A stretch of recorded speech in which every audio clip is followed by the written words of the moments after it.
प्रीति जुड़े तो प्राण प्यारे परमात्मा से जुड़ जाए। संसार की प्रीति किसी काम की नहीं है, संसार की प्रीति किसी काम की नहीं है। इसलिए भगवत भजन करते रहो, नाम लेते रहो। अच्छा, फिर अब जावी बात है, भजन सबसे होत भी नहीं है, बनावे तो तुम्हारे पूरे या फिर रहा है। अब जितने बैठे हो आज के पंडाल में पूरे सुधर गए।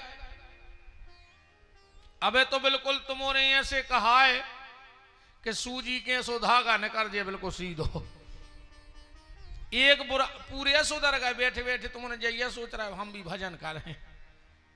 कब नो? जोनो पंडाल में हो जब नो, और पंडाल के बाहर चंडाल आई के चंडाल। बताओ, अबे तो बिल्कुल पूरे ऐसे कहा है कि हरिश्चंद्र भी फांसी लगा ले तुम्हारे देख के इतनी देर। बिल्कुल पूरे सुधर चुके।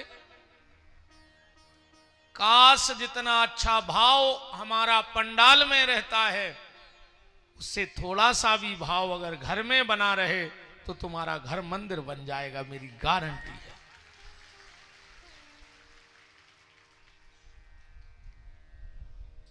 भजन करो, पर सबके बस की बात नहीं है। कबीरदास जी तो कह रहे भजन करे को सूरमा, जात पात कुल खोए। बहुत कुछ खोना पड़ता है भजन के लिए। और एक बात आज की कथा में हम और कह दें, जितने लोग भजन करते हो, दुनिया की बातों में भजन करना बंद मत कर देना। कई बार लोग मंदिर देखो नहीं बंद कर दे, बोले काहे? बोले पुजारी ने हमें प्रसाद नहीं दवा, अब हम जे हैं ही नहीं।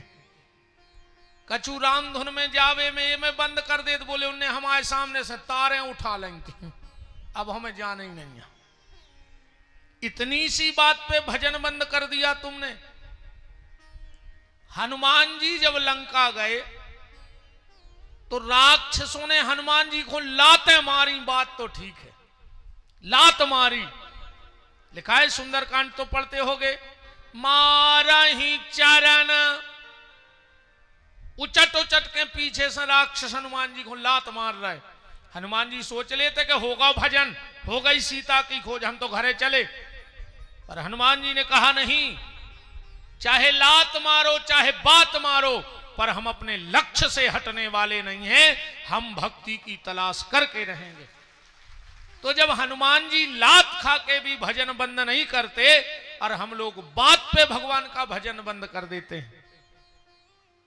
कहने वाले तो कहेंगे, उनका तो एक ही काम है। अच्छा, पहले खेतों में बिजू के रहते, बिजू के तो जानत हुई, एक डंडा गड़ा दो, एक ऐसो को पेंट शर्ट पहरा के भूसा भर दो, एक हड़िया की मूड बना के बीच चनों में ठोक दे। अब आजकल वे बिजू के खेतों से भग जाए और घुआरा में रहने लगे। ऐसो हो नहीं सकत कितने बड़े घुआरा में 10-20 बिजू के ने होए, और ने होए तो तुम जो कहो विपिन बिहारी हार वे तज्जार है। इतनी बड़ी नगर परिषद में 10 बिजू के ने भाई, तो काय की इतनी बड़ी नगर परिषद। अब वे खेतों में बिजू के नहीं, अब वे कहां हैं? गांव में। बिजू को का करे थे? अरे बिजू के खेत के काय खो अपजस लेत, ने खुद खाए खेत खो, ने औरों को खाने देत। ऐसा ही कछु रहते हैं, कछु इनमें रहते हैं, ताड़ का हरे 10-25 तो होंगे ही।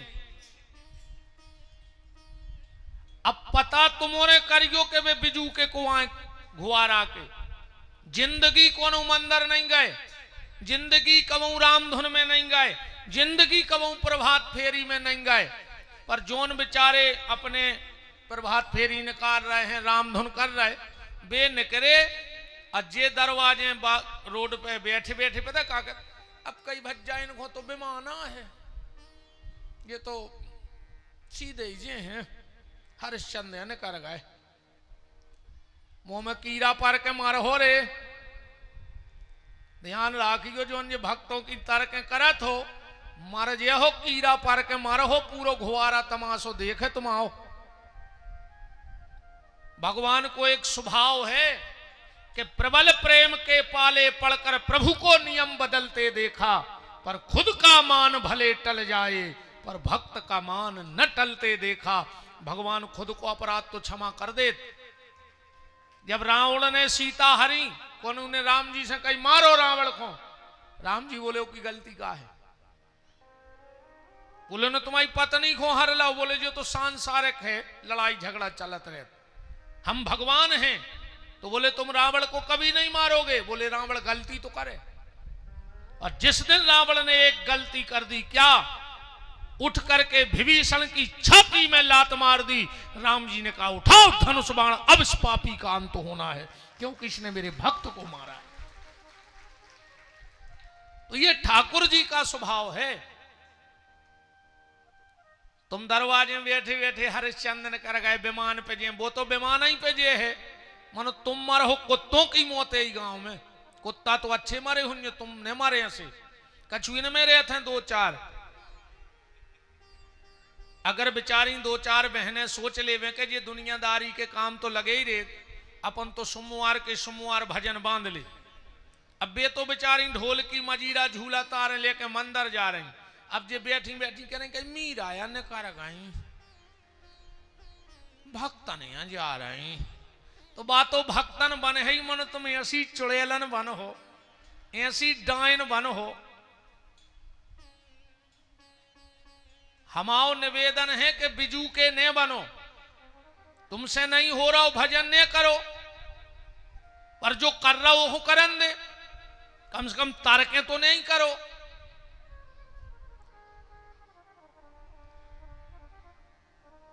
भजन ऐसो नहीं हो रहे, वो तो जे के बाप दादों से होत रहा है सो हो रहा हो। अब जब तुम्हारे खानदान में नहीं भाव सात प्यारी से, तो तुम्हारी औकात है कि तुम खानदान के नियम बदल दो। बिना माता पिता के सत्कर्मों के तुम भजन के मार्ग पे जा नहीं सको।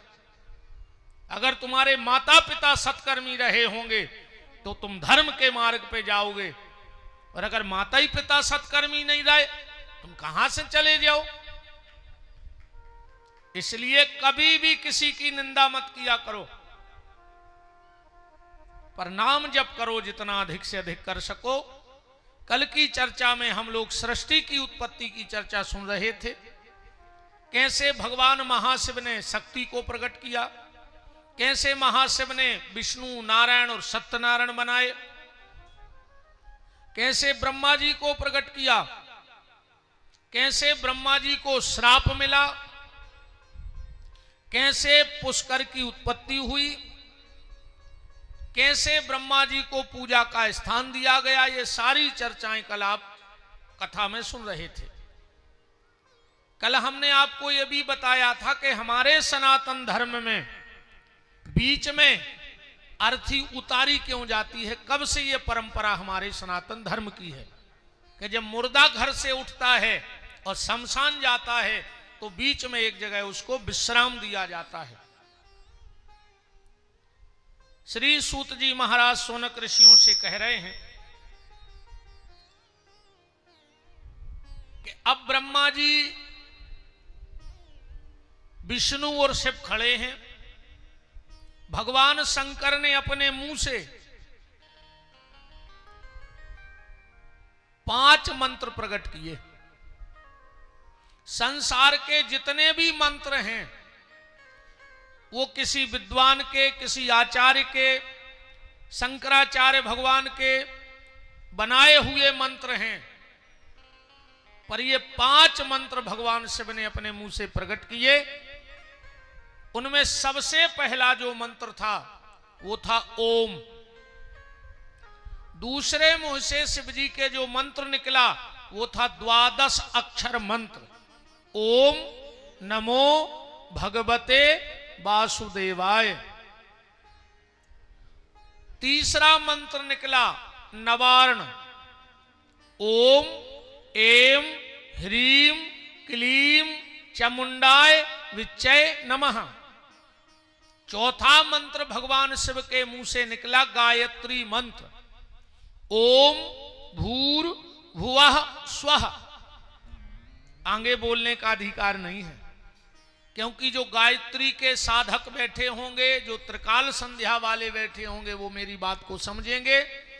गायत्री का उच्चारण कभी मुंह से नहीं होना चाहिए। गायत्री के जप में पहले 24 मुद्राएं होती हैं और उसके बाद 6 मुद्राएं होती हैं, और बगैर सापोद्धार के कभी गायत्री का जप नहीं करना चाहिए। एक सापोद्धार होता है। ज्यादातर लोग अभी कहते गायत्री में 24 मंत्र हैं। गायत्री शुद्ध बोलना नहीं आता लोगों को। जो मंत्र आप बोलते हो उसको 24 मंत्र जोड़ के देखना, घर में 24 शब्द। जब तक गायत्री में, अभी हम आधा बोल रहे, पूरा तो नहीं बोलेंगे, ओम भूर्भुवः स्वः तत्सवितुर्वरेण्यं भर्गो देवस्य धीमहि, ऐसे ही बोलते ना। आगे का तो आपको पता ही है। इसमें विद्वान बहुत ध्यान से सुनना। हम लोग सीधा ओम भूर्भुवः स्वः तत्सवितुर्वरेण्यं से बोलने लगते हैं, जबकि शुद्ध उच्चारण है ओम भूर्भुवः स्वः ओम, फिर ओम लगना चाहिए। जब 24 शब्द बनेंगे तो बीच में ओम कोई नहीं लगाता। किसी से भी आप अभी जाके बुलवा के देखना कि गायत्री मंत्र बोलना, तो कहेगा ओम भूर्भुवः स्वः तत्सवितुर्वरेण्यं, गलत हो गया। ओम भूर्भुवः स्वः ओम, फिर इसके बाद तत्सवितुर्वरेण्यं। गायत्री की उत्पत्ति सुनी कभी कैसे हुई? माता गायत्री कैसे प्रकट हुई? आओ जरा सा इस पे विचार कर लो। हम आपको वही सुनाएंगे जो आपने नहीं सुना होगा। एक बार नर्मदा के घाट पर सप्तऋषि पधारे,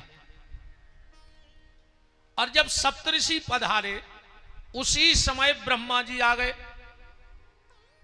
ब्रह्मा जी ने देखा कि संत विराजे हैं, तुरंत प्रणाम किया और कहा, आप लोग कितने दिन रुकोगे नर्मदा घाट पर? देखो, नर्मदा मैया की अलग महिमा है।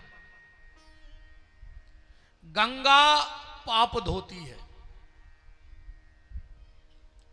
तन के, मन के पाप नहीं धुलते। और अगर गंगा जी में मन के पाप धुब गए होते तो आधो घुआरा चमीटा लें बैठो हो तो बाबा बन गए होते। अब कुंभ लगो तो हमके 10% तो गई हुज्जो, कितने सुधर गए जा बताओ लौट के। जितने गए थे उनकी लिस्ट बनाओ, फिर देखो कि उनमें बदलाव का आओ गंगा जी से लौट के। आओ कछु बदलाव, एक आध सुधरो। ऐसे तुम्हारे जितने बैठे आधे से तो तुम्हारे ने तीरथ घूमे आए हो, जो का सुधरे हमें तो जा बताओ तैसे लौट के। उतई तो तुम सुधरत नहीं दद्दा हरो, संगवारो नहावे गाओ, जो नो की बोरी में से आटो निकाल लो। 15 दिन से इलाहाबाद सफर रहे, काय को मारा तो गए थे होते नो धक्का खावे। का मतलब ने कर रहा हो बताओ? आदमी तीरथ खूंगा और कहूं 10 को डरो दिखागा तो पे लात धर के ठाणो होगा। संगवाय ने कई कहा कि तुम चलो, झिनझिनियां आ रही पाँव में, वो 10 को उठा लाए। कपट वो ही भरो, नहीं भरो। गंगा पाप तो धोती है पर पाप की वृत्ति को नहीं धोती। और अगर पाप मिटा देती तो कहां से पाप होने लगे लौट करके।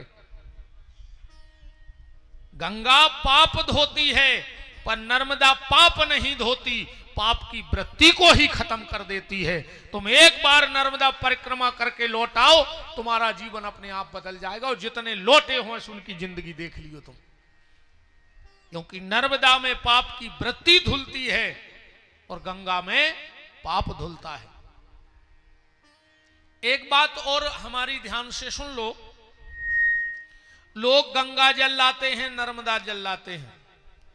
अगर तुम्हारे घर में गंगा जल रखा है और अगर वो को तुम 10 टंकी में भी मिला दे तो वो सब पानी बन गओ कहाओ।